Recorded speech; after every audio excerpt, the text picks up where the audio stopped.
ప్రభునందు ప్రియులారా, దేవుని మహా ఉన్నతమైన ప్రేమను బట్టి,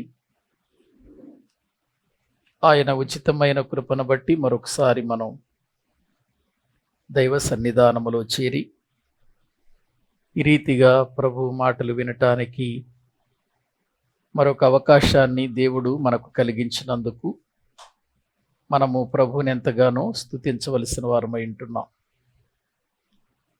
ప్రతి బుధవారము మనము మత్తయి సువార్తలో 13వ అధ్యాయములో ఉన్న ఉపమానాలను గురించి మాట్లాడుకుంటున్నాం. ఈరోజు కూడా మరొక ఉపమానాన్ని గురించి మనం మాట్లాడుకోబోతున్నాం. చిన్న ప్రార్థన చేసుకొని వాక్య భాగములోనికి వెళదాం. పరిశుద్ధుడైన మా ప్రియ పరలోకపు తండ్రి, మీ ఘనమైన శ్రేష్టమైన నామానికి వందనాలు చెల్లిస్తూ ఉన్నాం. మరొకసారి మేము మీ సన్నిధిలో కూడుకొని ఉన్నాం. మీ మాటల ద్వారా మమ్మలను బలపరచమని ప్రార్థిస్తూ ఉన్నాం. గత కొన్ని నెలల నుండి మత్తయి సువార్త ధ్యానాలలో ఎన్నో సంగతులు మేము నేర్చుకొని మా ఆధ్యాత్మికమైన జీవితములో బలవంతులుగా సాగిపోవటానికి మీరు కృప చూపుతున్నందుకు వందనాలు తండ్రి. ఈ రాత్రి మీ మాటల ద్వారా మమ్మలను బలపరచండి. నీ వాక్యపు వెలుగులో మా జీవితాలు జాగ్రత్తపరుచుకొని మాకు మేము ఎల్లప్పుడూ కూడా సిద్ధపడిన జీవితముతో నిత్య జీవము కొరకై ఎదురు చూడటానికి తగిన సహాయము చేయమని ప్రార్థిస్తూ ఉన్నాం. నీ మాటలలో ఉన్న పరమార్థమును మాకు నేర్పించి బలపరచమని, నీ వాక్యమును నీ వాక్యముగా బోధించగలిగిన జ్ఞానము, దానికి పరిశుద్ధాత్మ సహాయమును అనుగ్రహించి నడిపించమని ప్రార్థన చేస్తూ, మా ప్రభువు మా రక్షకుడు మీ ప్రియ కుమారుడైన యేసుక్రీస్తు ప్రభువు పేరట ప్రార్థించి స్తుతించి వేడుకుంటున్నాము తండ్రి, ఆమేన్. మంచిది. ప్రభునందు ప్రియులారా, బైబిల్ గ్రంథాన్ని తెరచి మత్తయి సువార్త 13వ అధ్యాయము 45-46 వచనాలు చదువుకుందాం. బైబిల్ గ్రంథమును తెరచి మత్తయి సువార్త 13వ అధ్యాయము 45-46 వచనాలు చదువుకుందాం. మరియు పరలోక రాజ్యము మంచి ముత్యములను కొన వెదుకుచున్న వర్తకుని పోలియున్నది. అతడు అమూల్యమైన ఒక ముత్యమును కనుగొని పోయి తనకు కలిగినదంతయు అమ్మి దాని కొనును. చాలండి. ప్రభునందు ప్రియులారా, దైవ గ్రంథంలో దేవుడు పరలోక రాజ్యాన్ని గురించి మాట్లాడుతూ, పరలోక రాజ్యము దేనిని పోలి ఉన్నదో, పరలోక రాజ్యము ఎలా ఉంటుందో మనకు తెలియచేస్తున్నట్లుగా దైవ గ్రంథంలో మనము చూస్తున్నాం. ఉపమానాల ద్వారా దేవుడు పరలోక రాజ్యాన్ని గురించి మాటి మాటికి మనకు తెలియచేస్తున్నాడంటే, పరలోక రాజ్యము చాలా ప్రాముఖ్యమైనది. దానిని మనము సంపాదించుకొనుట కూడా చాలా ప్రాముఖ్యమైనది. పరలోక రాజ్యము ఎంత ప్రాముఖ్యమైనదో, దానిని సంపాదించుకొనుటకు యోగ్యులుగా జీవించటం కూడా అంతే ప్రాముఖ్యం.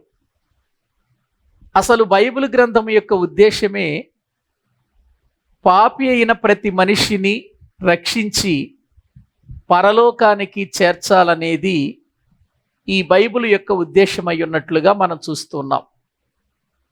బైబిల్ గ్రంథం యొక్క విలువ తెలియక బైబిల్ గ్రంథాన్ని అపార్థం చేసుకున్న వారు ఎంతోమంది ఉన్నారు. అపార్థంగా మాట్లాడుతున్న వారు కూడా ఎంతోమంది ఉన్నారు. ఎవరు ఎన్ని అపార్థాలతో బైబిల్ గ్రంథాన్ని మాట్లాడినా బైబిల్ గ్రంథము మనకు నేర్పించేది ఒకటే: మనము పాపులము, మన పాపముల నుండి విమోచించటానికై యేసు ప్రభువారు సిలువలో తన రక్తాన్ని కార్చారు. ఆ రక్తము చేత మనల్ని కడిగారు. తన పిల్లలుగా మనమందరము పరలోకానికి వెళ్ళాలని ఒక సిద్ధపాటు జీవితాన్ని మనకు చూపించి వెళ్ళారు. కాబట్టి ఇందులో ఎటువంటి అనుమానం లేదు కనుక దేవుని వాక్యములో చెప్పబడిన ప్రతి మాట పరలోకానికి సంబంధించిన మాట. పరలోకానికి సంబంధించిన మాటలు దేవుడు మనకు తెలియచేయటంలో ఉద్దేశం ఏంటంటే, మనమందరము పరలోకానికి వెళ్ళాలి. పరలోకానికి వెళ్ళాలి అనంటే భూమి మీద ఆయనకంటూ ఒక రాజ్యం ఉంది.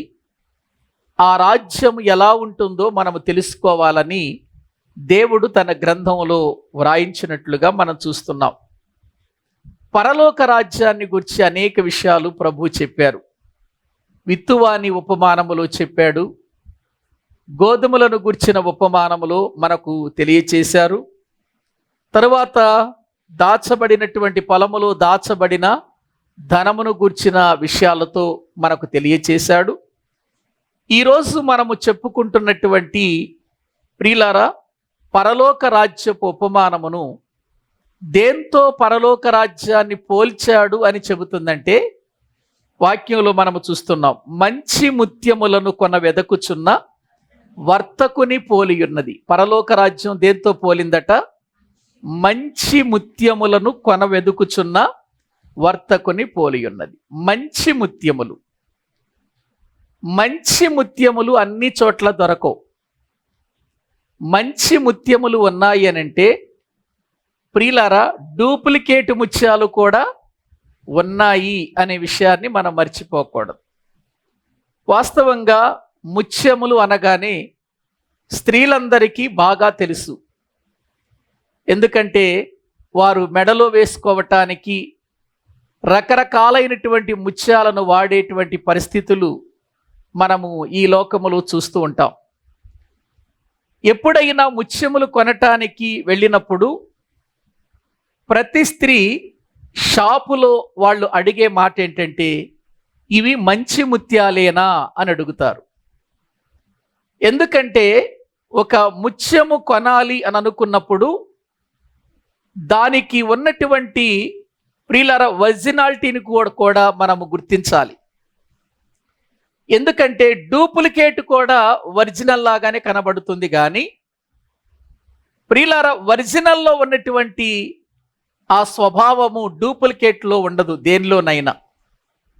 కాబట్టి ఇక్కడ దేవుని వాక్యములో మనము చూస్తే పరలోక రాజ్యమును దేంతో పోలుస్తున్నాడంటే, మంచి ముత్యములను వెదుకుచున్న ఒక వర్తకునితో పోలుస్తున్నట్లుగా మనం చూస్తున్నాం. అంటే ఒక వ్యాపారి ఉన్నాడు. ఆ వ్యాపారి మంచి ముత్యాలు కొనాలనుకున్నాడు. కొనాలనుకున్నటువంటి వ్యక్తి ఆ ముత్యాల కొరకు వెతుకుతున్నాడు అనే విషయం ఇక్కడ మనకు అర్థమవుతుంది. అంటే మంచి ముత్యాల కొరకు వెతుకుతున్నాడు అంటే మంచి ముత్యాలు వెళ్ళిన చోటల్లా అతనికి దొరకటలేదన్నమాట. వెళ్ళిన స్థలములో కొనాలని వెళుతున్నాడు, ముత్యములుగా కనబడుతున్నాయి చాలా రకాలుగా, కానీ అక్కడికి వెళ్ళేసరికి అవి ముత్యాలు కాదు. అందుచేత అతడు వెతుకుతున్నాడు, వాటి కోసం వెతుకుతున్నాడు అంటే ముత్యాలు అంటే మంచి ముత్యాలు కొన్ని స్థలాల్లోనే దొరుకుతాయి, అన్ని చోట్ల దొరికేవి కాదు అనే విషయం మనకు అర్థమవుతుంది. ప్రియులారా, దేవుని వాక్య భాగములో ముత్యము అనే మాటను చాలా వాటితో పోల్చి చెప్పినట్లుగా దైవ గ్రంథంలో మనము చూస్తున్నాం. కొన్ని విషయాలు దేవుని వాక్యములో నుండి మనము చూద్దామండి. వాక్యములో మనం జ్ఞాపకము చేసుకుంటే మత్తయి సువార్త 7వ అధ్యాయము 6వ వచనం చదవండి. మత్తయి సువార్త దేవుని వాక్యములో నుండి 7వ అధ్యాయము 6వ వచనాన్ని మనము చదువుకుందాం. పరిశుద్ధమైనది కుక్కలకు పెట్టకుడి, మీ ముత్యములను పందుల ఎదుట వేయకుడి. ముత్యములను ఎక్కడ వేయొద్దన్నాడు? పందుల ముందు వేయొద్దు అని అన్నాడు. ప్రియులారా, ఏంటి ముత్యాలు పందుల ముందు వేయొద్దు అంటున్నాడు? ఇక్కడ చెప్పబడుతున్న సందర్భం ఏంటి? మనము ఈ విషయాల గురించి అంతకుముందే ధ్యానం చేశాం. ముత్యములు పందుల ముందు వేస్తే పందులు ఏం చేస్తాయి? ముత్యాలను అవి విలువైనవిగా గుర్తించగలుగుతాయా? గుర్తించవు. అందుచేత ముత్యాలు ఎక్కడ వెయ్యాలో అక్కడే వెయ్యాలి. ముత్యాలు ఎవరి ఎదుట పెట్టాలో వారి ఎదుటే పెట్టాలి. అందుకే మీ ముత్యములను తీసుకొని వెళ్ళి పందుల ముందు వెయ్యొద్దు అన్నాడంటే పందులకు ముత్యముల విలువ తెలియదు. ముత్యముల విలువ తెలియనటువంటి పందుల దగ్గర ముత్యాలు పెట్టకూడదు. ప్రియులారా, ముత్యాలలో ముత్యాలున్నాయి, మంచి ముత్యాలున్నాయి, అమూల్యమైన ముత్యాలు కూడా ఉన్నాయి. అక్కడ మనం చదువుకున్న భాగములోనే మనకు కనబడతాయి. ముత్యములున్నాయి, మంచి ముత్యాలున్నాయి, అమూల్యమైన ముత్యాలు కూడా ఉన్నాయి. మంచి ముత్యములను కొనటానికి బయలుదేరాడు ఒక వర్తకుడు. ప్రియులారా, ఏమిటి ఈ ముత్యాలు అనంటే యోబు గ్రంథం 28వ అధ్యాయము. ప్రియులారా, 18వ వచనాన్ని చదువుకుందాం. యోబు గ్రంథము 28వ అధ్యాయము, బైబిల్ గ్రంథములో 28వ అధ్యాయము 18వ వచనాన్ని చదివితే ముత్యములను గూర్చి అక్కడ రాస్తున్నాడు. చూడండి. పగడముల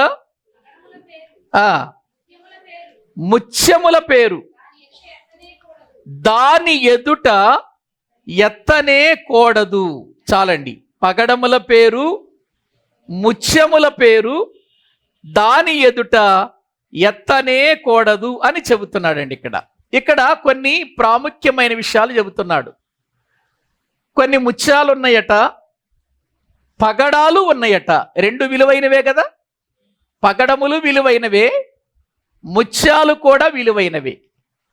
వీటి ముందు అసలు పేరే ఎత్తకూడని మరొక ముత్యం ఉంది.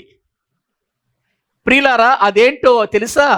జ్ఞానము అన్నాడు. చూడండి, అక్కడ బైబిల్ గ్రంథములో మనం చదివితే జ్ఞాన సంపాద్యము కెంపుల కన్నా కోరదగినది అని చెప్పినట్లుగా మనం చూస్తూ ఉంటున్నాం.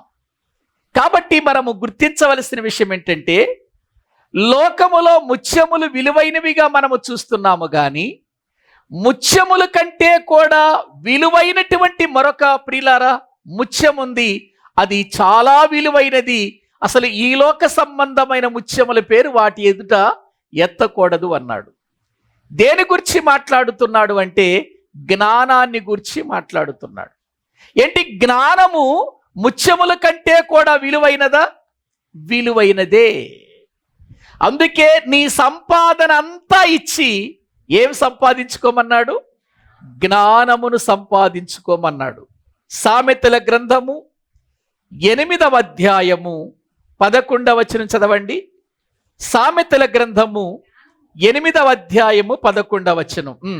జ్ఞానము ముత్యముల కన్నా శ్రేష్టమైనది అని అన్నాడు. జ్ఞానము దేనికంటే శ్రేష్టమైనది? ముత్యముల కంటే కూడా శ్రేష్టమైనది అని చెబుతున్నట్లుగా ఇక్కడ మనము చూస్తుంటున్నాం. అదేంటండి, జ్ఞానము ముత్యముల కంటే శ్రేష్టమైనదా అంటే, మనం సామెతల గ్రంథాన్ని గురించి మాట్లాడుకుంటున్నప్పుడు ప్రియులారా, ఆ జ్ఞానము యొక్క విలువేంటో మనము తెలుసుకుంటున్నప్పుడు అసలు ముత్యములు ఎందుకు పనికి వస్తాయి? ముత్యముల కంటే గొప్పవండి దేవుని జ్ఞానపు మాటలు, చాలా గొప్పవి అనే విషయం మనకు తెలియాలి. బైబిల్ గ్రంథం యొక్క ఉద్దేశం ఏంటంటే, ప్రియులారా, ముత్యములను దేవుని జ్ఞానముతో పోలుస్తున్నట్లుగా, ఇంకా ముత్యముల కంటే కూడా దేవుని జ్ఞానమే గొప్పది అని చెబుతున్నట్లుగా దైవ గ్రంథంలో మనము చూస్తున్నాం. ఇటువంటి గొప్ప జ్ఞానాన్ని పందుల ఎదుట వేయకూడదు అని అన్నాడు. పరిశుద్ధమైనదేమో కుక్కల ఎదుట పెట్టొద్దన్నాడు. ప్రియులారా, బైబిల్ గ్రంథములో ముత్యములేమో ఎవరి ముందు వేయొద్దన్నాడు? పందుల ముందు వేయొద్దన్నాడు. పందుల ముందు ముత్యము వేశామే అనుకోండి, ఆ పందులు ఆ ముత్యాన్ని మురికి చేస్తాయి, మురికిలోనికి తీసుకెళ్ళిపోతాయి. ఆ ముత్యం యొక్క విలువ వాటికి తెలియదు. అలాగే దైవ గ్రంథమైనటువంటి లేఖనాలు కూడా ముత్యము లాంటివి. ప్రియులారా, ఈ ముత్యములు ఎంత గొప్ప ముత్యములంటే పందుల లాంటి మనుషుల ముందు వేయకూడదు వీటిని. ఎందుకంటే ఈ రోజునండి బైబిల్ గ్రంథం యొక్క విలువ తెలియకుండా బైబిల్ని ఎన్ని రకాలుగా మాట్లాడుతున్నారో సమాజంలో మనము చూస్తూనే ఉన్నామండి. బైబిల్ వచనాలు తీసుకొని ప్రపంచంలో జరిగిన సంఘటనలు, అపవిత్రమైన సంఘటనలను తీసుకొని మీరిలా చెయ్యకూడదు అని దేవుడు చూపిస్తే అవి దేవుడే చేసేసినట్లుగా, అవి దేవుడే మాట్లాడినట్లుగా ప్రియులారా ఆపాదించి దేవునికి చాలా ప్రియులారా అపవిత్రపరిచేస్తున్నారండి బైబిల్ని. కారణం ఏంటంటే బైబిల్ గ్రంథం యొక్క విలువ వారికి తెలియలేదు. నేటికి కూడా దాని గురించి ఎన్ని విధాలుగా మాట్లాడుకుంటున్నారంటే చెప్పటానికి వీల్లేదు. ముత్యముల కంటే గొప్పది అని బైబిల్ గ్రంథములో ఆయన మాటల గురించి చెబుతుంటే ముత్యముల కంటే గొప్పవైన ఈ మాటలను మురికి చేస్తుంది ఈ లోకములో వాటి విలువ తెలియని పందుల గుంపండి, పందుల గుంపు. ఎందుకంటే వీటి విలువ తెలియదు. అసలు ఒక వర్తకుడు బయలుదేరింది దేని కొరకు? మంచి ముత్యాలను కొనటానికి బయలుదేరాడు. మంచి ముత్యాలు ఎక్కడ దొరుకుతాయని కొనటానికి బయలుదేరాడు. అసలు ఆ వర్తకుడు బయలుదేరినటువంటి ఆ విధానమే ముత్యముల కోసం, మామూలు ముత్యాల కోసం కాదు, అమూల్యమైనటువంటి ముత్యాల కోసమని దైవ గ్రంథంలో మనము చూస్తున్నాం.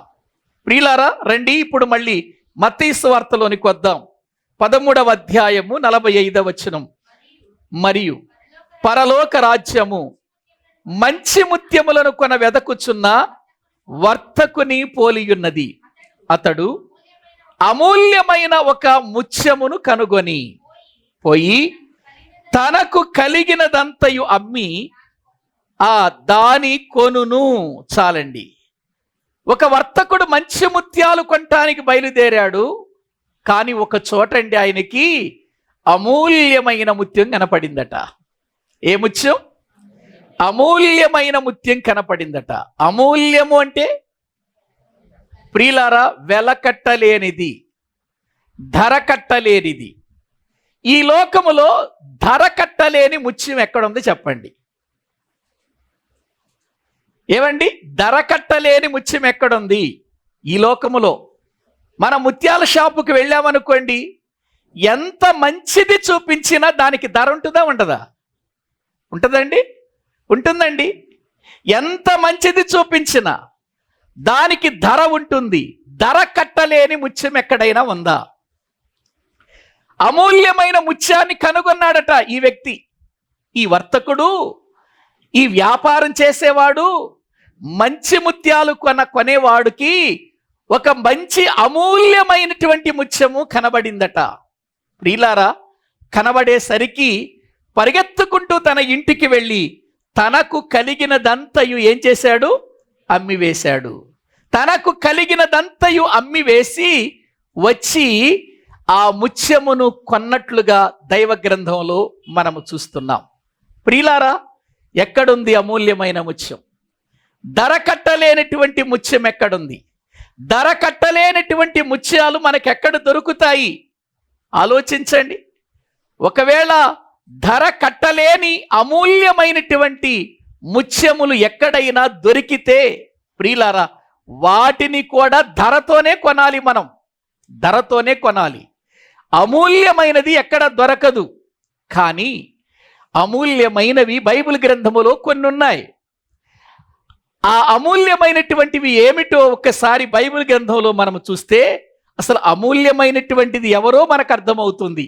బైబిల్ గ్రంథములో పేతురు గారు రాసిన మొదటి పత్రిక 2వ అధ్యాయము, పేతురు గారు రాసిన మొదటి పత్రిక 2వ అధ్యాయము 4వ వచనం చదవండి. మనుషుల చేత విసర్జింపబడినను దేవుని దృష్టికి ఏర్పరచబడినదియు అమూల్యమును సజీవమైన రాయియగు ప్రభువు నద్దకు వచ్చిన వారై యేసుక్రీస్తు ద్వారా దేవునికి అనుకూలములకు ఆత్మ సంబంధమైన బలులు అర్పించుటకు పరిశుద్ధ యాజకులుగా ఉండునట్లు మీరును సజీవమైన రాళ్ల వలె నుండి ఆత్మ సంబంధమైన మందిరముగా కట్టబడుచున్నారు. ప్రియులారా, ఇక్కడ ఒక రాయి కనబడుతుంది. రాయి, ఆ రాయి ఎటువంటి రాయి అంటే సజీవమైన రాయి అన్నాడు. ఈ రాయి ఏ రాయి? సజీవమైన రాయి, జీవము లేని రాయి కాదు ఇది. ఇది రాయే, కానీ జీవము లేని రాయి కాదు, సజీవమైనటువంటి రాయి. ఈ రాయి ఎటువంటిది అనంటే దేవుని దృష్టికి ఏర్పరచబడినది. ఏమండి? దేవుని దృష్టికి ఏర్పరచబడినది, అమూల్యమును సజీవమునైనటువంటి రాయి అని అన్నాడు. చూసారా? ఇదేం చేయబడుతుందట? మనుషుల చేత విసర్జింపబడుతుందట. ఈ అమూల్యమైన రాయి మనుషుల చేత ఏమవుతుంది? విసర్జింపబడినను దేవుని చేత మాత్రం ఏం చేయబడింది? ఏర్పరచబడుతుంది. అదేంటి? మనుషులేమో విసర్జిస్తున్నారు, దేవుడేమో ఏర్పరచుకున్నాడు. ఈ రాయి విలువ మనిషికి అర్థమైందా? మనిషికి తెలిసిందా? తెలియలేదు. అందుకే దీన్ని ఏం చేస్తున్నారు? విసర్జిస్తున్నారు. ఈ రాయిని విసర్జిస్తున్నారు. ఇది సజీవమైన రాయి అన్నాడు. అక్కడ ఏమన్నాడంటే అద్భుతమైన మాట, అమూల్యమును సజీవమునైన రాయి యగు ప్రభువు నద్దకు వచ్చిన వారై అన్నాడు. చూడండి, ఎవరి దగ్గరికి? ప్రభు యొద్దకు. ఎవరు ఈ ప్రభు? ఎవరండి ఈ ప్రభు? కిందే అంటాడు యేసుక్రీస్తు అనే మాట మనము చూస్తుంటున్నాం. అంటే ఇప్పుడు యేసుక్రీస్తు వారు ఎవరు అంటే అమూల్యమైన సజీవమైన రాయి. ప్రియులారా, ఆలోచించండి. దేవుని వాక్యాన్ని మనము చూస్తే అమూల్యమైన సజీవమైన రాయి ఇది. అమూల్యమైన సజీవమైన రాయి అంటే ఈ రాయి ధర కట్టలేనంత గొప్పది. ఈ రాయి చాలా విలువైనది. దీనికి ఇంత ధర అని మనం కట్టలేం, వెల కట్టలేనంత గొప్ప రాయి ఇది. సజీవమైన రాయి ఇది మనుషుల చేత విసర్జించబడింది కానీ దేవుని చేత ఏం చేయబడింది? ఇది ఏర్పరచబడింది. 6వ వచనం కూడా చదవండి. 6వ వచనం, ఏలయనగా ఇదిగో నేను ముఖ్యమును ఏర్పరచబడినదియు అమూల్యమగు మూల రాతిని సియోనులో స్థాపించుచున్నాను. ఆయన యందు విశ్వాసముంచువాడు ఏమాత్రమును సిగ్గు పడడు. చూడండి అక్కడ ఏమంటున్నాడు? ముఖ్యమును ఏర్పరచబడినదియు అమూల్యమునగు మూల రాతిని సియోనులో ఏం చేస్తున్నాడు? స్థాపిస్తున్నానన్నాడు. బాగుంది. ఆ తర్వాత ఏమన్నాడు? ఆయన యందు విశ్వాసముంచువాడు అంటున్నాడు. చూడండి, ముందేమన్నాడు? రాయి అన్నాడు. తర్వాత ఏమంటున్నాడు? ఆయన. అంటే ఈ రాయి ఒక వ్యక్తిని చూపిస్తుంది. చూడండి, ఇక్కడ ఒక రాయిని చూపిస్తున్నాడు, ఆ రాయి ఒక వ్యక్తిని చూపిస్తుంది. ఆయన యందు విశ్వాసముంచువాడు అనే మాట అక్కడ వ్రాయబడినట్లుగా లేఖనాల్లో చూస్తుంటున్నాం. ఇది ముఖ్యమును ఏర్పరచబడినది అమూల్యమునగు రాయి అంటే వెలకట్టలేని రాయి అని దైవ గ్రంథంలో మనము చూస్తున్నాం. ఒకవేళ మీరు యెషయా గ్రంథంలోకి వస్తే రండి, యెషయా గ్రంథములోనికి వెళదాం. యెషయా గ్రంథము బైబిల్ గ్రంథములో 28వ అధ్యాయము 16వ వచనాన్ని చదువుకుందాం. యెషయా గ్రంథము 28వ అధ్యాయము 16వ వచనం. ప్రభువగు యెహోవా ఈలాగున సెలవిచ్చుచున్నాడు, సియోనులో పునాదిగా ఒక రాతిని వేసిన వాడను నేనే. అది ఏ రాయి? పరిశోధించబడిన రాయి, అమూల్యమైన తలరాయి, బహు స్థిరమైన పునాది అయిన మూల రాయి. చూడండి అక్కడ సజీవమైన రాయి, పరిశోధించబడిన రాయి, తలరాయి, మూలరాయి. ఏమండి చూసారా? ఇటువంటి రాయి ఎక్కడ దొరుకుతుందా? ప్రపంచ చరిత్రలో ఇటువంటి రాయి ఎక్కడైనా ఉందా? సజీవమై ఉండాలి, ఏర్పరచబడినదై ఉండాలి, పరిశోధించబడినదై ఉండాలి, తలరాయి అయి ఉండాలి, మూలరాయి అయి ఉండాలి. ఎక్కడనుందా ఇటువంటి రాయి? ఇటువంటి రాయి మనకు ప్రపంచ చరిత్రలో ఎక్కడైనా దొరుకుతుందా? ఒక్కసారి మీరు ఆలోచించాలి. అమూల్యమైనటువంటి ఈ రాయికి ఉన్న లక్షణాలు చూడండి. పరిశోధించబడింది. ఏం చేయబడింది? ఏమండి, ఒక ముత్యాన్ని ఇది మేలిమి ముత్యం లేక ఇది విలువైన ముత్యం, ఇది చాలా విలువైనటువంటి ముత్యము అని తెలుసుకోవటానికి ఏం చేయాలో తెలుసా? దాన్ని పరిశోధించాలి. పరిశోధించాలి. మనం ఏదో ఎర్రగా ఉందని, ప్రియులారా బంగారం కలర్లో ఉందని మనం కంసాలివాని దగ్గరికి వెళ్ళి ఇదిగో దీంతో ఒక బంగారం పొంగరం చెయ్యి అని అన్నామనుకోండి, ముందు అక్కడికి వెళ్ళగానే అది బంగారమా కాదా అని ఏం చేస్తాడండి ఆ కంసాలి? దాన్ని పరిశోధిస్తాడు. దాన్ని పరిశోధిస్తాడండి. పరిశోధించిన తర్వాత అది బంగారం అయితే బంగారం అని చెబుతాడు, అది బంగారం కాకపోతే ఇది బంగారం అని చెబుతాడు. అంటే పరిశోధిస్తేనే అది బంగారమా కాదనేది తెలుస్తుంది. అలాగే ఇదిగో ఒక రాయిని దేవుడు సియోనులో స్థాపించాడట. ఇది అమూల్యమైన రాయి, సజీవమైన రాయి, తలరాయి, పరిశోధించబడిన రాయి, మూలరాయి. అబ్బా, ఒక రాయికి ఇన్ని విలువైనటువంటివి ఎక్కడున్నాయండి? ఒక్కసారి ఆలోచించండి. ఏదైనా ఒక రాయి ఉందనుకోండి, ఆ రాయి తలరాయి అయినా అయి ఉండాలి, లేదా ఆ రాయి ప్రియులారా మూలరాయి అయినా అయి ఉండాలి. కానీ ఈ రాయికి ఇన్ని గుణాలు ఉన్నాయేంటండి? ఈ రాయికి ఇన్ని లక్షణాలు ఉన్నాయేంటండి? ఇది సజీవమైన రాయి అన్నాడు, మూలరాయి అన్నాడు, తలరాయి అన్నాడు, పరిశోధించబడిన రాయి అన్నాడు, ఏర్పరచబడినది అని అన్నాడు, ముఖ్యమైన రాయి అని అన్నాడు. ఎన్ని లక్షణాలు ఉన్నాయండి ఈ రాయికి? ఇటువంటి రాయి ఎక్కడన్నా చూసారా? చూసారండి? ఈ రాయి ఎవరో తెలుసా? వాక్యం వింటున్న ప్రియులారా మనం ఆలోచించాలి.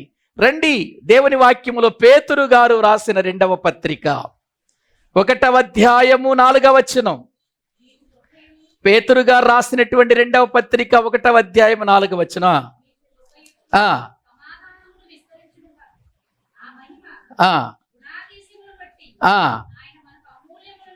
ఆయన మనకు అమూల్యములను అత్యధికమైన వాగ్దానములను అనుగ్రహించి ఉన్నాడు. చాలండి, ఇక్కడ చూడండి. ఆ మహిమ గుణాతిశయములను బట్టి ఆయన మనకు అన్నాడు. ఆయన మనకు అమూల్యములను అత్యధికములనైన వాగ్దానములను అనుగ్రహించి ఉన్నాడు. వాక్యంలో చూస్తున్నాం. అంటే అమూల్యమైన వాడు లేక అమూల్యమైన రాయి, అమూల్యమైనటువంటి ఈ పరిశోధించబడిన రాయి మనకు ఏమనుగ్రహించిందట? అమూల్యమైన వాటినే వాగ్దానములను అనుగ్రహించింది. ప్రియులారా, ఈ అమూల్యమైనటువంటి అనే పదం ఒక్క యేసు ప్రభు వారికి తప్ప చరిత్రలో ఎవరికైనా వాడబడిందా? ఏవండి, ఒక్కసారి మీరు ఆలోచన చెయ్యండి. చరిత్రలో యేసుక్రీస్తు ప్రభువారు మానవ ఆకారముతోనే వచ్చాడు కదా, మానవ శరీరాకారముతోనే భూమి మీదకి వచ్చాడు కదా, మనలాంటి వాడిగానే వచ్చాడు కదా, తల్లి గర్భములో నుండే వచ్చాడు కదా, మనలాగానే భూమి మీద పెరిగాడు కదా. మరి ప్రపంచంలో ఆయన కంటే ముందు ఎంతో మంది గొప్పవారు పుట్టారు. ఎవరికైనా అమూల్యమైన వాడు ఈయన అని ఎవరికైనా చెప్పారా? పెట్టారా పేరు? ఉందా? లేదండి. మరి ఈయనకే ఎందుకు అమూల్యమైన వాడు అని ప్రియులార పెట్టబడింది పేరు? వెలకట్టలేనటువంటి వాడిగా ఎందుకు ఈయనకు తండ్రి పెట్టాడు ఈ పేరు? ఎందుకంటే తండ్రి ఏర్పరచి భూమి మీదకు పంపించిన సజీవమైన రాయిది.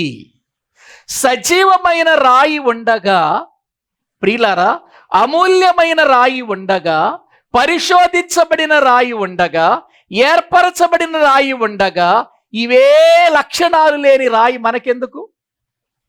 వాటి వల్ల ప్రయోజనం ఏముంది?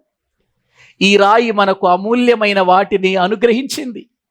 ఎందుకు ఈ అమూల్యమైన వాటిని ఏమనుగ్రహించింది అని ఒకసారి మనము చూస్తే రండి, బైబిల్ గ్రంథములోనికి వెళితే ప్రియులారా, లేఖనాలలో పేతురు గారు రాసినటువంటి మొదటి పత్రిక 2వ అధ్యాయము 7వ వచనం మళ్ళీ చదవండి. పేతురు గారు రాసినటువంటి ప్రియులారా మొదటి పత్రిక 2వ అధ్యాయము 7వ వచనం. విశ్వసించుచున్న మీకు ఆయన ఎవరు? ఎవరికి అమూల్యమైన వాడు ఆయన? అందరికా? విశ్వసించుచున్న వారికి అమూల్యమైన వాడు. ప్రియులారా, నిజంగా యేసుక్రీస్తును ఎవరైనా విశ్వసిస్తే, ఎవరైనా ఆయన యందు విశ్వాసము కలిగి ఉంటే, ఆ విశ్వాసమును భూమి మీద ఏ ఒక్కడు చెదరగొట్టలేడు. ప్రపంచంలో ఎంత గొప్పవాడైనా రానివ్వండి, ఎంత మతోన్మాదైనా రానివ్వండి, బైబిల్ గురించి ఎన్ని ప్రియులారా అపశృతులైనా పలకనివ్వండి, బైబిల్ గురించి ఎన్ని అబద్ధాలైనా చెప్పనివ్వండి, బైబిల్ను గురించి ఎన్ని తప్పుడు మాటలైనా చెప్పనివ్వండి, తొలగిపోడు. ఎందుకు తొలగిపోడు? ఆయనను విశ్వసించిన ప్రియులారా, మనం ఎవరినైతే విశ్వసించామో ఆయన ఎవరు? అమూల్యమైన వాడన్న సంగతి విశ్వసించిన వారికే తెలుస్తుంది. అది ఒకసారి మీరు ఆలోచించండి. చాలాసార్లు దేవుని పిల్లలుగా పరిగణించబడుతూ ప్రభుని నమ్మిన వారు, రక్షించబడినటువంటి వారు కూడా చాలామంది ప్రియులారా దేవునికి దూరం అయిపోతున్నారంటే ఎందుకు దూరం అయిపోతున్నారు? వారి విశ్వాసము అమూల్యమైనది కాదు. ఎందుకంటేనండి, మనం ఎవరినైతే విశ్వసించామో ఆయన అమూల్యమైన వాడు అని నమ్మినప్పుడు మనలో ఉన్న విశ్వాసం కూడా అమూల్యమైనదై ఉండాలి. ఎన్నో శ్రమలు వస్తాయి. 1వ అధ్యాయం 7వ వచనం చదవండి. అదే మొదటి పేతురు పత్రిక 1వ అధ్యాయం 7వ వచనం. నశించిపోవు సువర్ణము అగ్ని పరీక్ష వలన శుద్ధపరచబడుచున్నది కదా, దానికంటే ఏ విశ్వాసం?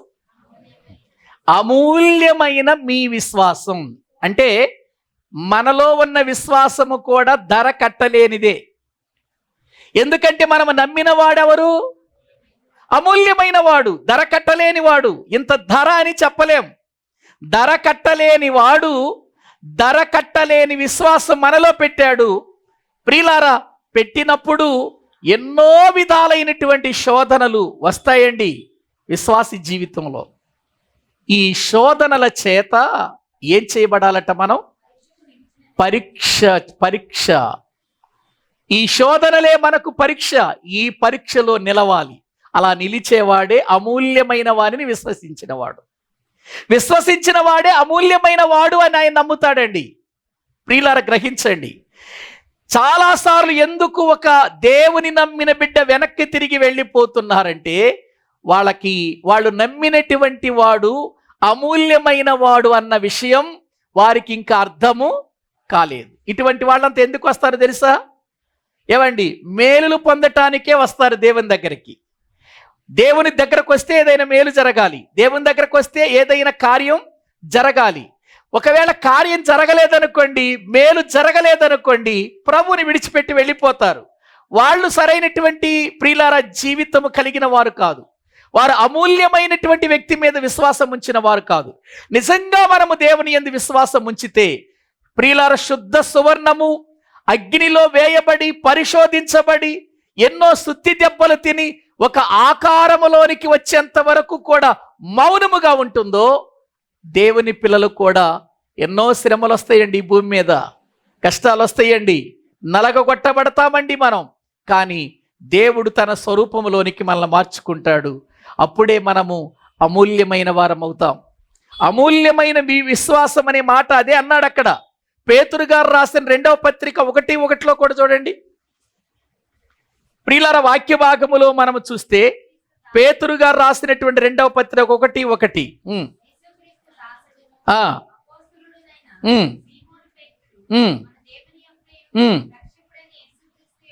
ఆ, నీతిని బట్టి.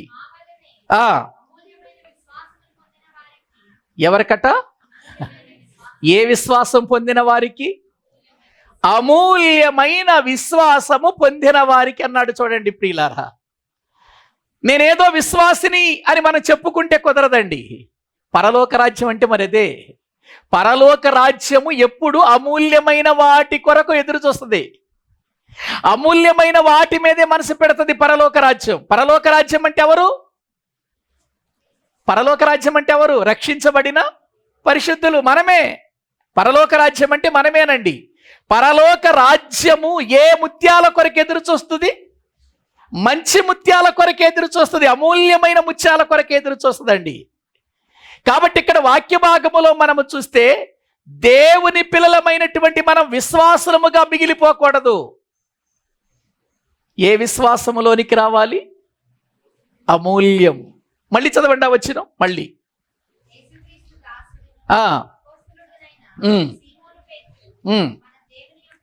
మన దేవుని యొక్కయు రక్షకుడైన యేసుక్రీస్తు యొక్కయు నీతిని బట్టి మావలనే అమూల్యమైన విశ్వాసము పొందిన వారికి రాస్తున్నాడు ఈ ఉత్తరం. ఎవరికి రాస్తున్నాడు ఈ ఉత్తరం? పేతురు గారు రెండవసారి ఉత్తరం రాస్తూ ఏమంటున్నాడు? మావలనే అమూల్యమైన విశ్వాసము పొందిన వారికి. చూసారా, మావలనే అంటే ఇప్పుడు పేతురు గారితో ఉన్నటువంటి బృందం ఏ విశ్వాసముతో ప్రియులారా బ్రతికారు? అమూల్యం. ప్రియులారా, అందుచేతనే ప్రభుత్వాలు ఎదురొచ్చినా బెదిరిపోయారండి వాళ్ళు.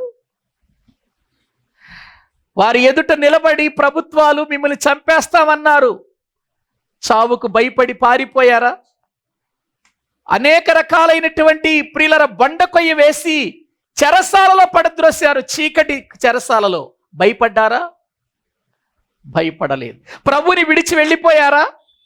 విడిచి వెళ్ళిపోలేదు. వాళ్ళకి తెలుసు మేము నమ్మిన వాడు అమూల్యమైన వాడని, ఆ అమూల్యమైన వాడే మాకు సమస్తమైనటువంటి వాటిని అమూల్యమైనవి ఇచ్చాడని వాళ్ళకి తెలుసు. ఇందాక మనం చూసాం కదా, ఆయన ఇచ్చినవన్నీ అమూల్యమైన వాగ్దానాలే కదా, ధర కట్టలేని వాగ్దానాలే కదా. ప్రియులారా, ఒక్కసారి ఆలోచించండి. అమూల్యమైన వాడు అమూల్యమైనటువంటి ధర కట్టలేని లేఖనాలు మనకిచ్చాడండి. అసలు ఒక అద్భుతమైన విషయం చెప్పనా? మన కొరకు కార్చిన రక్తము కూడా అమూల్యమైనదే. చూడండి, ఆ మాట కూడా చూడండి. పేతురు గారు రాసినటువంటి మొదటి పత్రిక 1వ అధ్యాయము 19వ వచనం. బైబిల్ గ్రంథములో పేతురు గారు రాసిన మొదటి పత్రిక 1వ అధ్యాయం 19వ వచనం. అమూల్యమైన రక్తము చేత అనగా నిర్దోషమును నిష్కలంకమునగు గొర్రె పిల్ల వంటి క్రీస్తు రక్తము చేత విమోచింపబడితిరని. చాలండి, మనం ఎరగాల్సింది ఒకటి ఉందండి. మన ప్రతి ఒక్కరూ రక్షించబడిన ప్రతి ఒక్కరూ ఎరగవలసింది ఒకటి ఉంది. మన కొరకు కార్చిన రక్తము ఏ రక్తము? అమూల్యమైన రక్తం. ఎక్కడన్నా అపవిత్రత ఉందా రక్తంలో? ఆ రక్తంలో ఎక్కడైనా దోషం ఉందా? లేదండి. నిర్దోషమైన రక్తం, గొర్రె పిల్ల వంటి క్రీస్తు రక్తం. అది అమూల్యమైన రక్తం అండి. అమూల్యమైన రక్తం. అమూల్యమైన వాడు అమూల్యమైన రక్తాన్ని కార్చాడు, అమూల్యమైన వాగ్దానాలు ఇచ్చాడు. ఇవే అమూల్యమైన ముత్యాలు. ఇవి కొనుక్కోవాలి మనం, వీటి కోసమే వెతకాలి.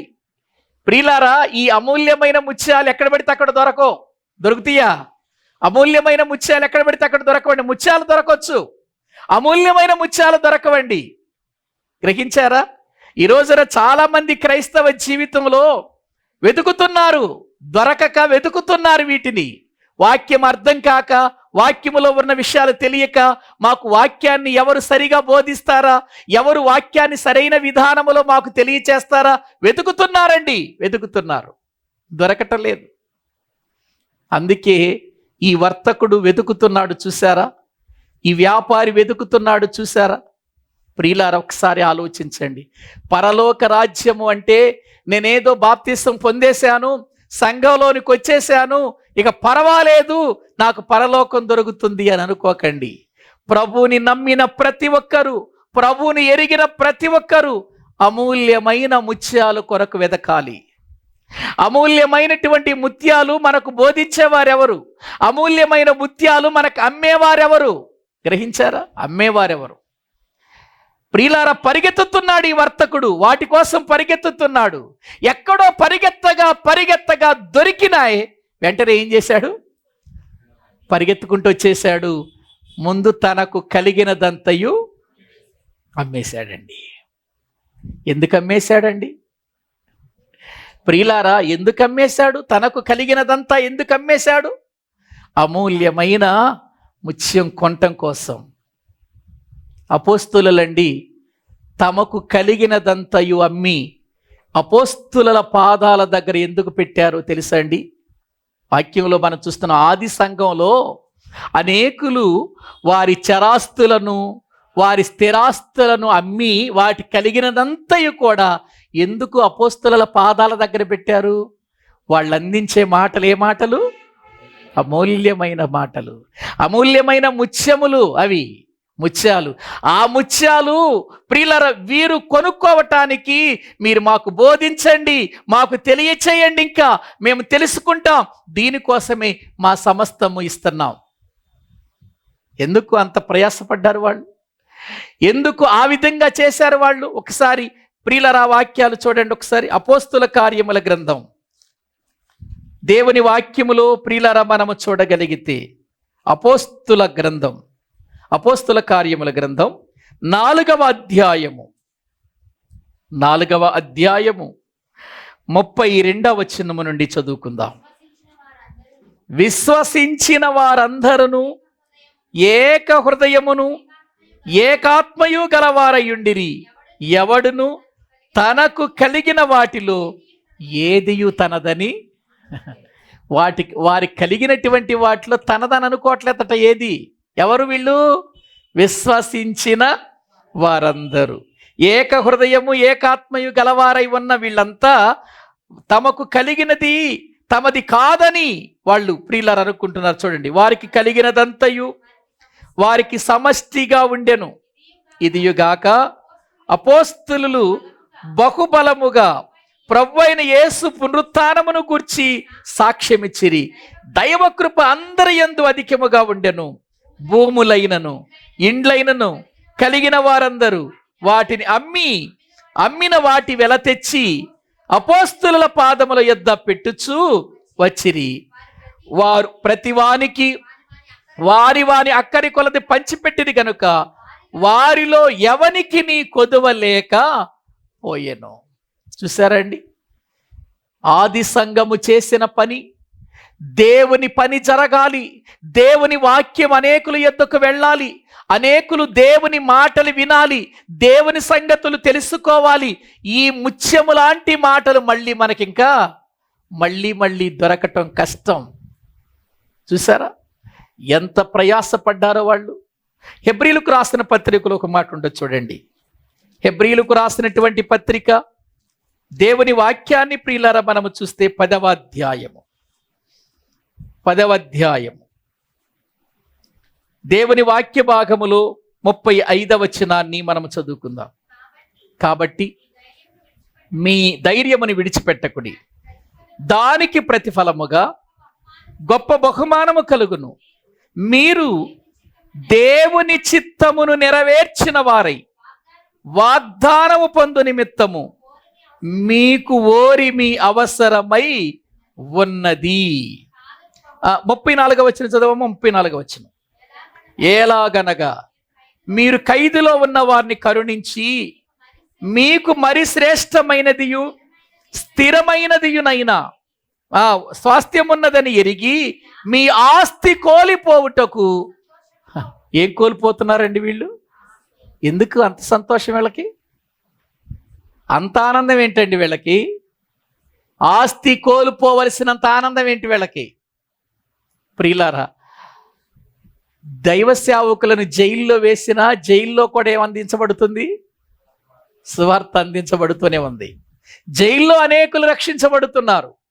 జైల్లో అనేకులు ప్రభువునందు విశ్వాసం ఉంచుతున్నారు.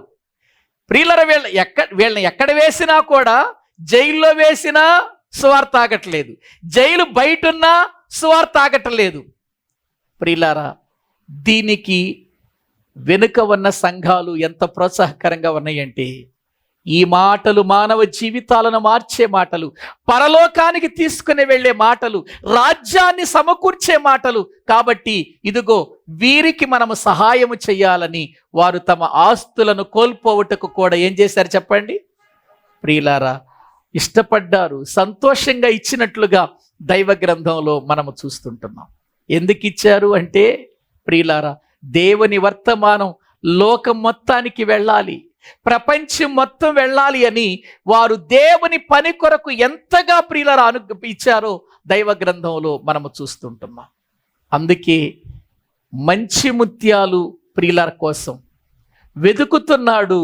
అమూల్యమైన ముత్యం కనపడింది, ఆ ముత్యాన్ని కొన్నాడు. ప్రియులారా, ఆ ముత్యాన్ని ప్రియులారా తనకు కలిగినదంతయు కూడా అమ్మి దానిని కొనినట్లుగా ఉంటదట. ఏంటది? పరలోక రాజ్యం.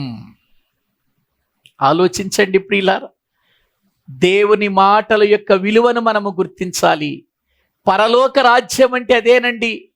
పరలోక రాజ్యం అంటే ఉచితంగా దొరుకుతుంది అని మనం అనుకుంటున్నాం. పరలోక రాజ్యము అంటే ప్రియులారా దేంతో పోలుస్తున్నాడు? పోయిన వారములోనేమో పొలములో దాచబడిన ధనం, ఈరోజు మనము చూస్తేనేమో ప్రియులారా అమూల్యమైన ముత్యం, అమూల్యమైన ముత్యం అండి. ప్రియులారా, నిజంగా అమూల్యమైన వాడు మనకు దొరకటం, అమూల్యమైన మాటలు మనకు అందించటం, అమూల్యమైనటువంటి తన రాజ్యాన్ని మనకివ్వటం, అమూల్యమైన రాజ్యములో మనము జీవించటం, మనం ఎంత ధన్యులమో ఒక్కసారి ఆలోచించండి. ఎంత ఉన్నతమైనటువంటి స్థితిని మనకు కలిగించాడో ఆలోచించండి.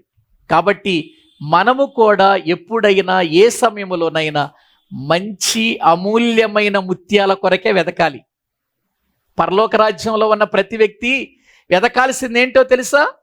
అమూల్యమైన వాటినే వెతకాలి. ఏవి పడితే అవి వినకూడదు. మనం ఏవి పడితే అవి వాటి కోసం పరిగెత్తకూడదండి.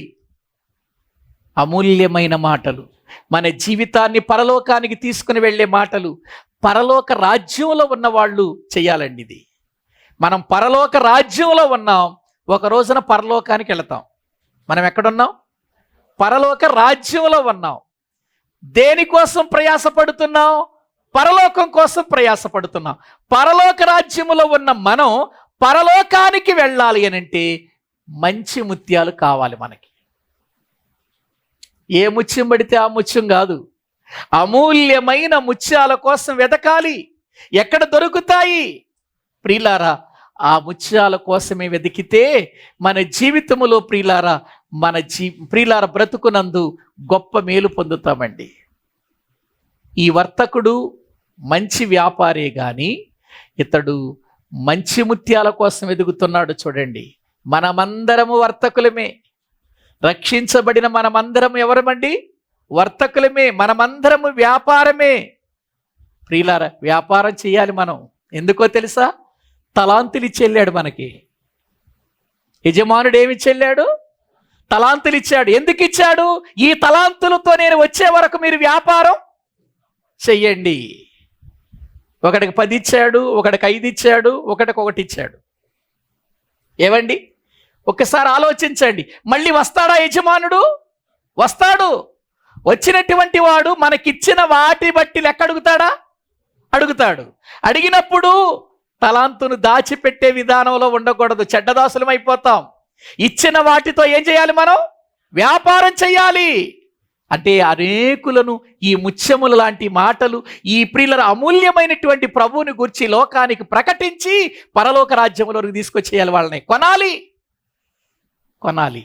అవసరమైతే మన డబ్బు ఖర్చు పెట్టైనా సరే దేవుని పని చెయ్యాలి, చేసి తీసుకురావాలి. మన ఒట్టివారము కాదండి. దేవుడు మనకు తలాంతులిచ్చి వెళ్ళాడు. వెళ్ళిన వాడు మళ్ళీ వచ్చి లెక్క అడుగుతాడు. ప్రభు యజమానుడు మన లెక్క అడుగుతాడు. నువ్వేం చేశావు?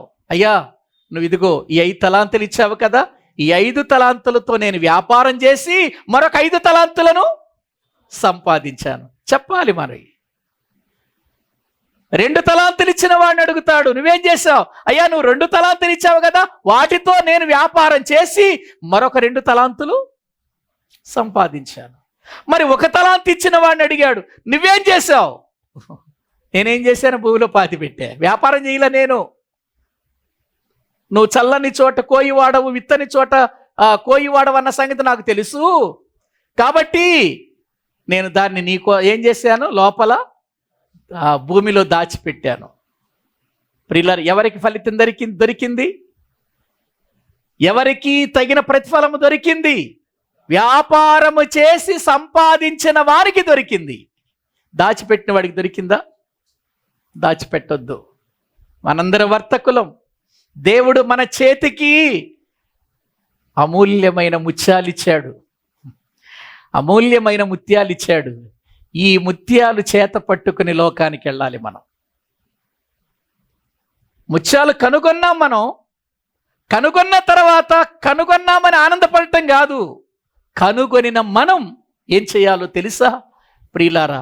ఈ ముత్యాలు తీసుకుని వెళ్ళి వ్యాపారం చేయాలి. మనం పరలోక రాజ్యాన్ని విస్తరింప చేయాలి. మనం పరలోక రాజ్యాన్ని విస్తరింప చేయటానికి అవసరమైతే ప్రియులారా, మనదైనా సరే ఖర్చు అయిపోయినా పర్వాలేదు, ఇది మాత్రం బయటికి వెళ్ళాలి.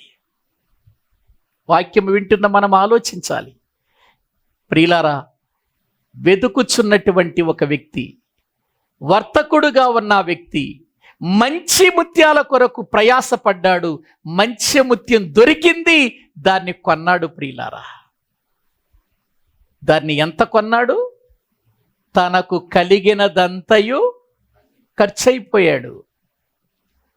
తనకు కలిగినదంతా ఖర్చు చేసేశాడు. మనందరికీ తెలుసండి, జక్కయ్యండి యేసును చూడాలనుకున్నాడండి. యేసు ఆ మార్గమున వస్తాడని తెలుసుకుని వెళ్ళిపోయి మేడి చెట్టు ఎక్కాడండి. యేసు ప్రభు ఆ మార్గమున వస్తూ ఆ చెట్టు దగ్గర ఆగి, జక్కయ్య త్వరగా దిగుము, నేడు నేను నీ ఇంట ఉండవలసి ఉన్నది అన్నాడండి. పరిగెత్తుకుంటూ దిగేశాడండి చెట్టు. దిగిన జక్కయ్య యేసు ప్రభుని చేర్చుకున్నాడా? చేర్చుకున్నాడండి. యేసు ప్రభు తన ఇంటికి వెళ్ళగాని, యేసు ప్రభుని తన ఇంట్లో చేర్చుకోగాని జక్కయ్య అన్న మాటలేంటి? ప్రభువా, నాకు కలిగిన దానిలో నేను ఎవని యొద్దైనను అయ్యా అన్యాయముగా తీసుకుంటే దానికి ఎన్నంతలు ఇచ్చేస్తానన్నాడు? 4 అంతలు చెల్లించేస్తాను అన్నాడు. ఒక్కసారి మీరు ఆలోచించండి. ఆ వచనం చదవండి ఒకసారి బైబిల్ గ్రంథంలో. ప్రియులారా, లూకాసు వార్త 19వ అధ్యాయం 8వ వచనం. 8 జక్కయ్య నిలవబడి, ఇదిగో ప్రభువా, నా ఆస్తిలో సగము బేదలకిచ్చుచున్నాను. నేనెవని యొద్దనైనను అన్యాయముగా దేనినైనను తీసుకొని ఎడల అతనికి 4 అంతలు మరలా చెల్లింతునని. ఇక్కడ మీరు ఆలోచించండి ప్రియులారా, జక్కయ్య కాస్తుంది. ఆస్తి సగం ఎవరికి ఇచ్చేస్తానంటున్నాడు? బేదలకు ఇచ్చేస్తానంటున్నాడు.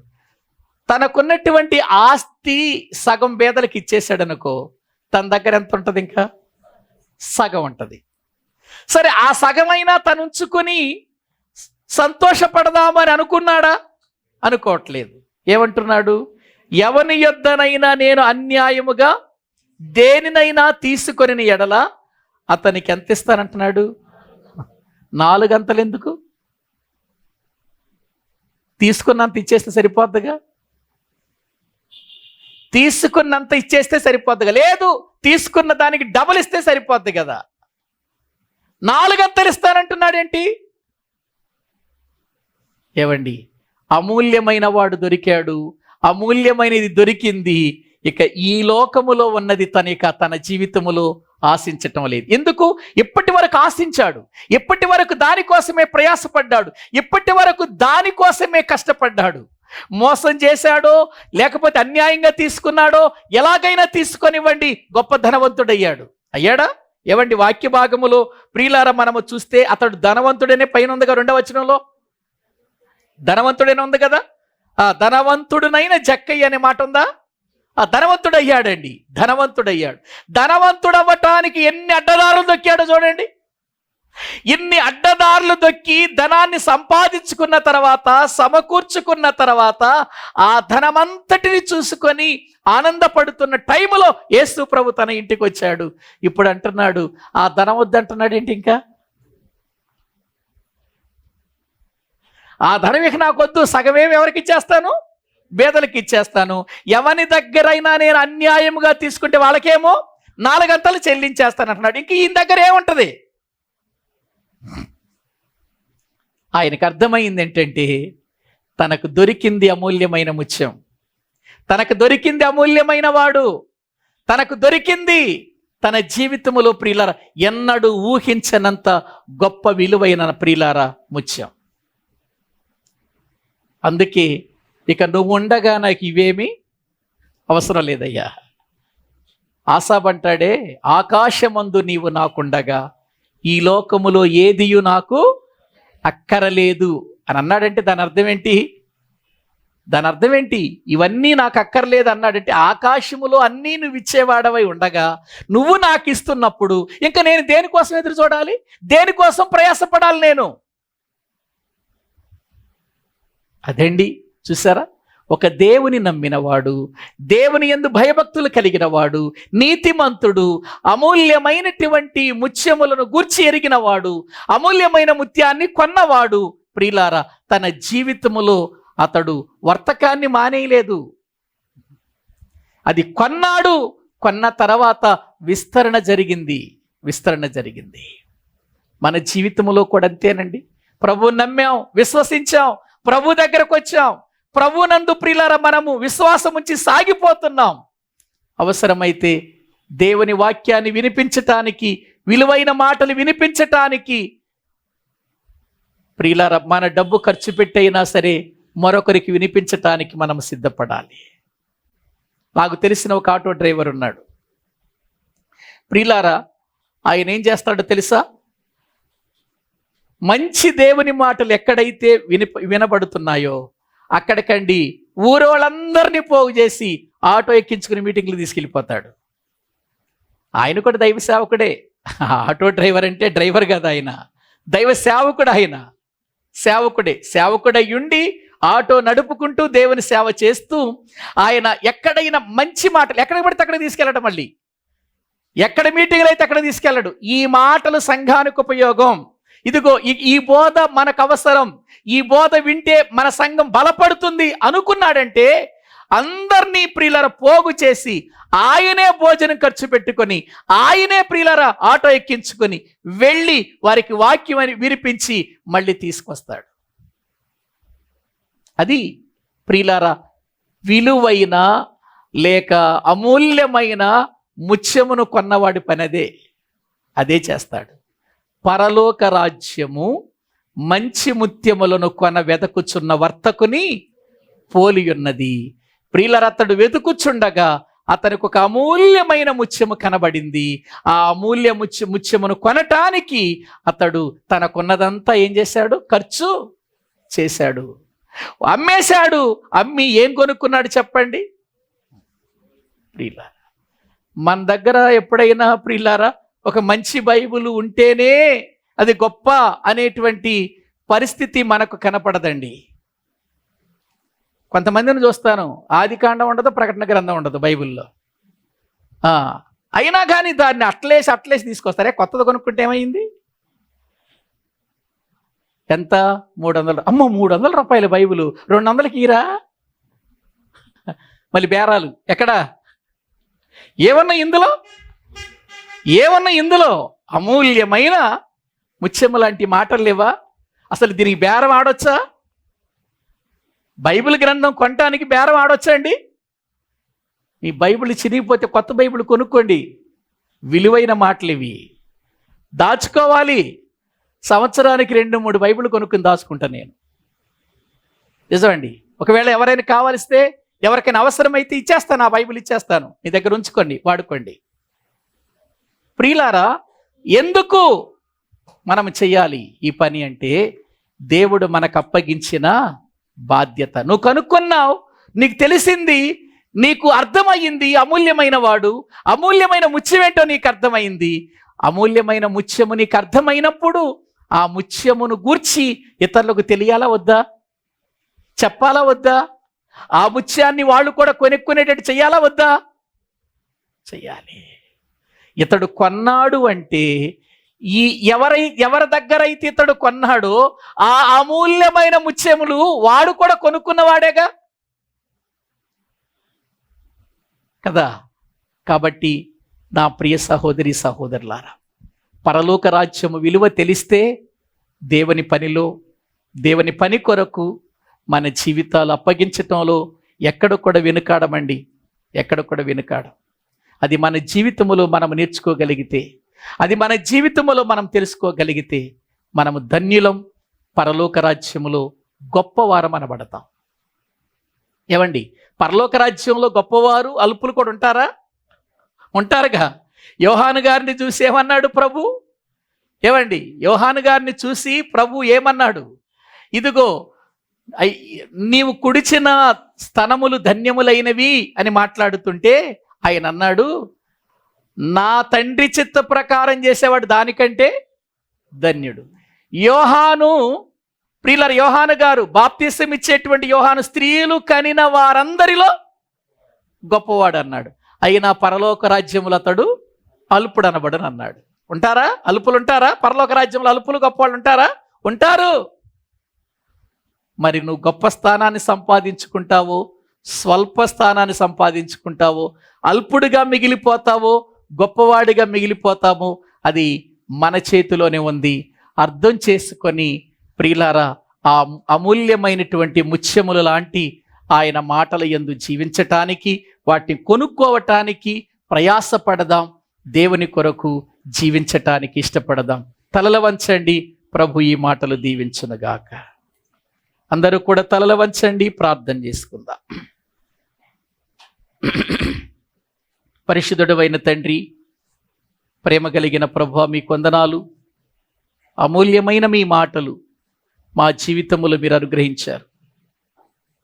పరలోక రాజ్యము మంచి ముత్యములను కొనటానికి బయలుదేరిన ఒక వర్తకుని పోలి ఉన్నదని, అతడు అమూల్యమైన ముత్యము కనబడగానే తనకు కలిగినదంతా కూడా అమ్మి దానిని కొన్నాడని మీ వాక్యంలో చూస్తున్నాము నాయన. కాబట్టి మా జీవితంలో కూడా ఏవి అమూల్యమైనవో వాటిని గుర్తించి, వాటిని కొని మా దగ్గర పెట్టుకోవటానికి సహాయము చేయండి నాయన. ప్రపంచములో ఎన్నో విలువైనవి ఉన్నవి, కానీ అమూల్యమైనవి నీ దగ్గరే దొరుకుతాయి తండ్రి. అమూల్యమైన నీవే ఇచ్చావు తండ్రి. అమూల్యమైనటువంటి వాటిని మేము ఎప్పటికప్పుడు కొనుక్కొని నాయన మా దగ్గర పెట్టుకొని, వాటి ద్వారా మేము నిన్ను మహిమపరిచే వారిగా చేయమని ప్రార్థన చేస్తున్నాం తండ్రి. సత్యమును అమ్మివేయక దానిని కొని ఉంచుకొనము అని మీ వాక్యం చెబుతుంది. అట్టి విధానములో మీరు మమ్మల్ని పెంచండి నాయన. దినాలు చూస్తే చాలా భయంకరంగా ఉన్నాయి. ఎక్కడ చూసినా కూడా భయంకరమైనటువంటి మరణాలు కనబడుతున్నాయి. విపరీతమైన రోగాలు, విపరీతమైన ప్రతికూల పరిస్థితులు మానవుని వెంటాడుతూ ఉండగా, ఇటువంటి పరిస్థితులలో నాయన మేము ధైర్యము కలిగి ఈ లోకాన్ని విడిచిపెట్టక మునిపే అమూల్యమైన వాటిని సంపాదించుకొని మీ యొద్దకు చేరటానికి తగిన సహాయము చేయండి. మీ సన్నిధి మాతో కూడా ఉంచమని మేము ప్రార్థన చేస్తున్నాం. మీ మాటలు విలువైనవి, అమూల్యమైనవి, పందుల ముందు వేసినట్టుగా ఉండక వాటి విలువను గుర్తించి మేము వాటి ప్రకారం బ్రతుకుతూ అనేకులను ఆ యొక్క మార్గములో నడిపించేవారిగా చేయమని ప్రార్థిస్తున్నాం. కూడి వచ్చిన ప్రతి బిడ్డను బట్టి మీ వందనాలు. దీవించండి. ఈ భయంకరమైన ఎండల్లో ఎంతో మంది బలహీనులైపోతున్నారు. బలహీనులు కాకుండా మంచి ఆరోగ్యం ఇచ్చి నీ కృపలో దీవించమని ప్రార్థన చేస్తున్నాం. రేపటి దినం ఒరిస్సా ప్రయాణములో కూడా మీరు మాకు తోడుగా ఉండి తిరిగి వచ్చే వరకు మీ కాపుదల అనుగ్రహించి బలపరచమని మీ చేతులకు అప్పగించుకుంటూ మా ప్రభు మా రక్షకుడు మీ ప్రియ కుమారుడైన యేసుక్రీస్తు ప్రభు పేరిట ప్రార్థించి స్తుతించి వేడుకుంటున్నాము తండ్రి. ఆమేన్. మన తండ్రి అయిన దేవుని ప్రేమ, ఆయన కుమారుడైన యేసుక్రీస్తు వారి యొక్క కృప, పరిశుద్ధాత్మ నిత్య సహాయము సన్నిధి కూడిన మనకును సకల పరిశుద్ధులకును సదాకాలము తోడయుండి నడిపించునుగాక. ఆమేన్. అందరికీ